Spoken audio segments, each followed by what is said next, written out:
Hello and welcome to Maths with Raz. Today we'll be looking at circle theorems.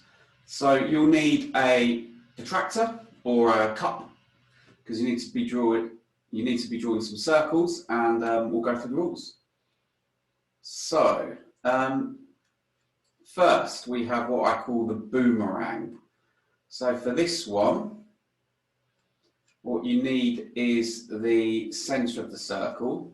Let's go with a nice blue. And let's put that there.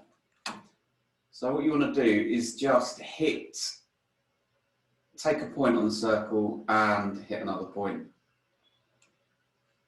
And we go again. We want to draw a boomerang. Now, that's it. It's important that we hit the centre, otherwise this rule doesn't apply.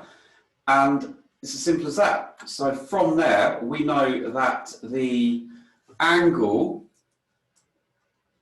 at the circumference here is half of the angle at the centre there. And that is it.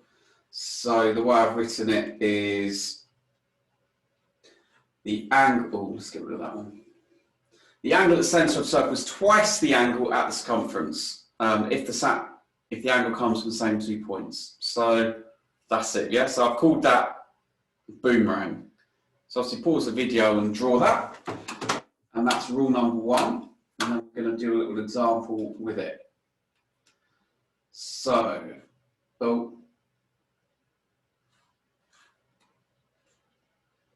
pause and attempt this question. Welcome back.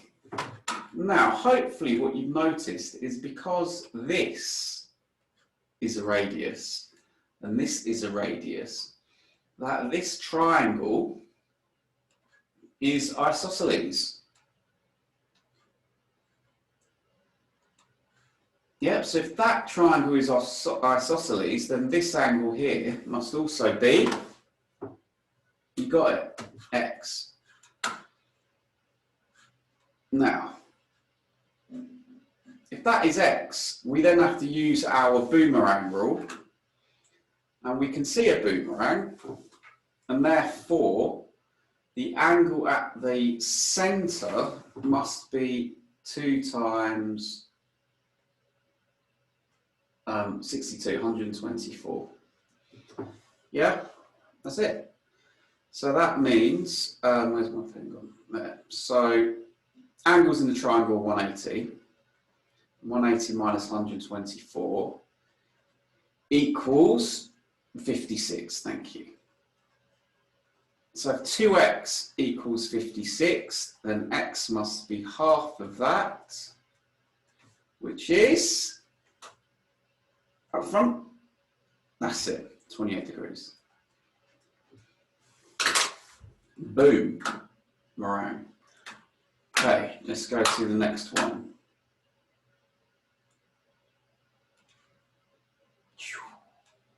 All right. Ooh, hypotenuse is the diameter. Now, that is the way I used to remember it. So what we need is the angle circumference from a diameter is always 90 degrees. The first thing we need is a diameter. Boom. And if I just hit any point on the circle from there and then complete the shape, what we're saying is that this shape, sorry, not this shape, this angle is always 90. Yeah? That is it. Yeah, let's test that theory. Let's do another one. I think you'd appreciate that no matter what I do, let's go there. Does that look like a right angled triangle? No. Does that look right angled? Yeah, of course it does. Let's do another one.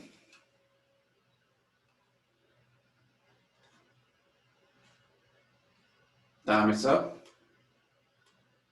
Let's go there. Does this look right angled? Yes, and that's the rule. So let's clear that one again, do the last one. So if we have a diameter and we connect the shape, the angle at the circumference is a right angle. Yep, so that will be a right angle. So pause, get that down, then unpause and join me for the example. So, over here, give this a go. Now, you can see, hopefully you can see that we have the shape that we need is there. And therefore, this angle must be 90. Therefore, x, so finding x, let's go with green. So we know that 180 minus 90 minus 59 equals x. So x equals, what's that? 31 degrees. Yeah? So in this question, our friends at My Maths have put a little red herring in there. When I say our friends, I want to be friends with them. So, again, get that down if you need to, and let's get to the next rule. Can't remember how many rules we've done. So here's the next one. Ooh, the butterfly one. Me likes this. So get your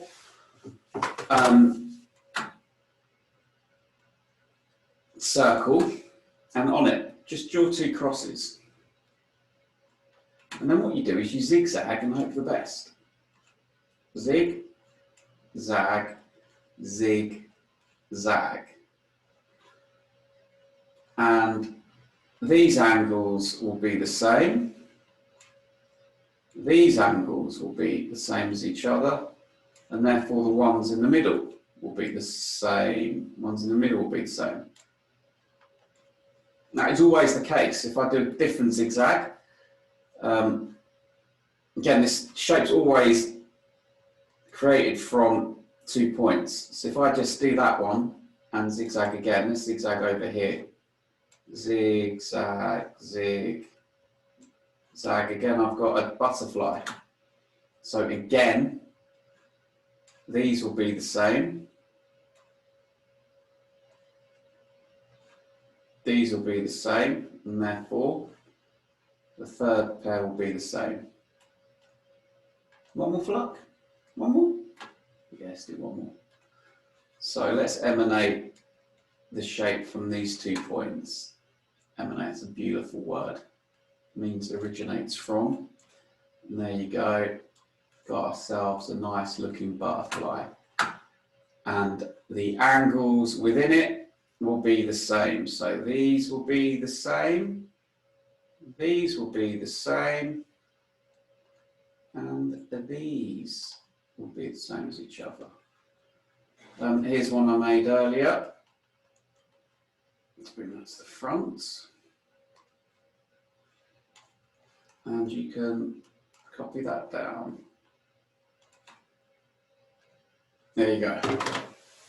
So angles from the circumference are equal if the angles come from the same 2 points. Remember circle theorems, half the marks are for answering the question, the other half of the marks are for the reasoning. So the reasoning in all the examples in yellow are very important. So obviously get that one down and join me for the example. Pause if you need to.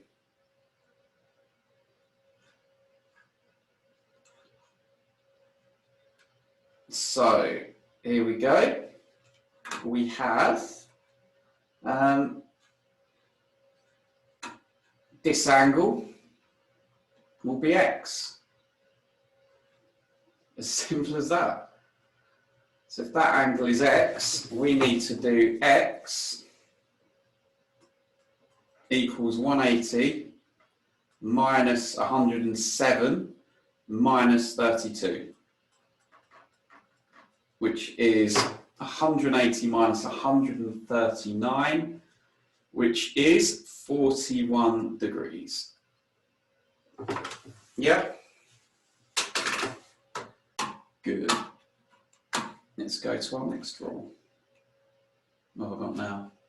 All cyclic quadrilateral. So what we want is a four-sided shape, and we want it all in the circle. So every vertex or corner should hit the circle. Just want to make sure it's got four sides. There you go. And then what will happen is the opposite angles. So if I label these, let's get the pen out.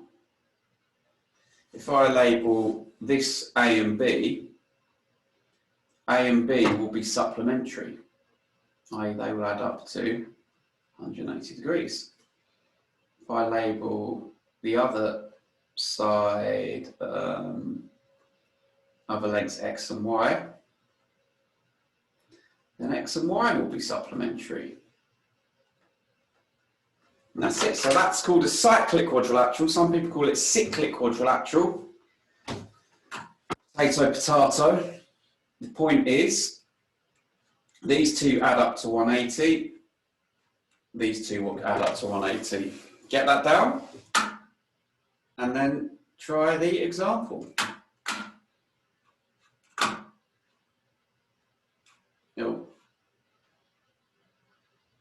So give that one a go. This won't take very long. Hopefully you see that there's a red herring in the question again.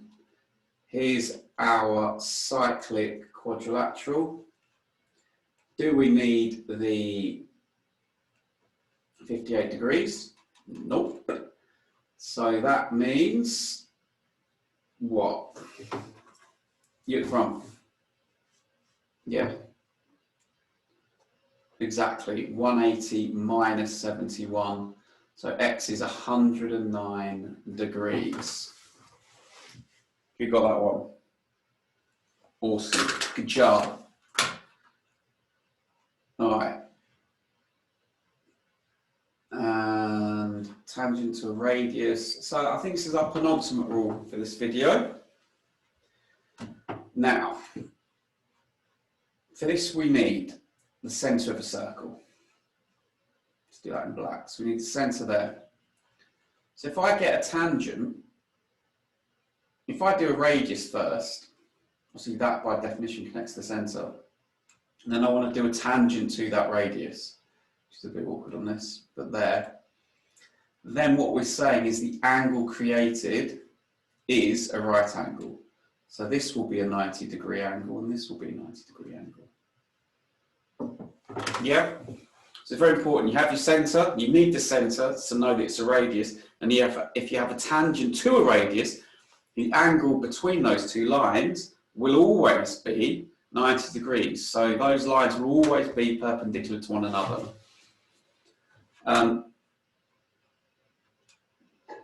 Yeah, get that down, and this is probably the hardest example of all of the ones you've tried, all the ones you've seen today.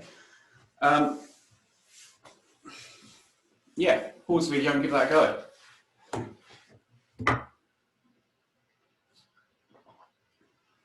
Welcome back. Now, we can make a radius to a tangent there. Done. So we know that this angle here is 90, this angle is 90. We have a boomerang here. Boomerang, look. Which means this angle at the centre must be 60. Well done. It's a terrible 6. There you go, 60. So X plus 90 plus the other right angle plus 60 must equal the angles in the quadrilateral, 360 degrees. Therefore, X must be 120. Yeah, so we had to create the orange, we used the orange lines to create the right angle. We noticed the green lines help us see where the boomerang is, which enabled us to get this angle of 60 degrees. And then we just simply use angles in the quadrilateral are equal to 360.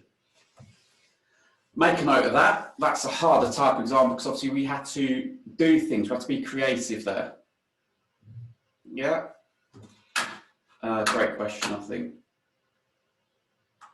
Last one for this video. Alternate angle segment theorem. Don't like drawing this, so I've got a spare just in case I mess up. So let's draw let's move this, give me a bit more space. So the angle between a tangent and a chord is equal to the angle in the alternate angle segment, So I need a chord, so I need a triangle first. What we're saying is these aren't radii or anything, it's just a chord. So then if I do a tangent to that chord, let's say here, then this angle here is equal to this angle there. That would be in the alternate angle segment. And likewise, this one here is that there. And obviously the third angle is shared. And that is the alternate angle segment theorem. So I'm going to clear that one. I think you know how to draw it. I'm going to bring my old buddy back. You can draw this one. I think it was a better picture. That's why. Oh, look at that. Beautiful. Yeah, so you can see I drew a triangle. I stuck the tangent to it, and then those angles are the same, and these two angles will be the same. Get that one down, and then attempt the next example. But again, paramount importance is the reasoning in yellow. The angle between tangent and chord is equal to the angle in the alternate segment. If you just quoted alternate angle segment theorem, that would be fine. And then give this a go. All right. Hopefully you've attempted this and you notice that this angle here is x. They're the same. So we've done this a few times today. So x will be 180 minus 80 minus 68. So 180 minus 80 is 100, 100 minus 68 is 32. There you go. So we've done 6 circle theorems today. I hope you found that useful. Check out my website for some more. Yeah, I've been Mr. Raz. See you soon.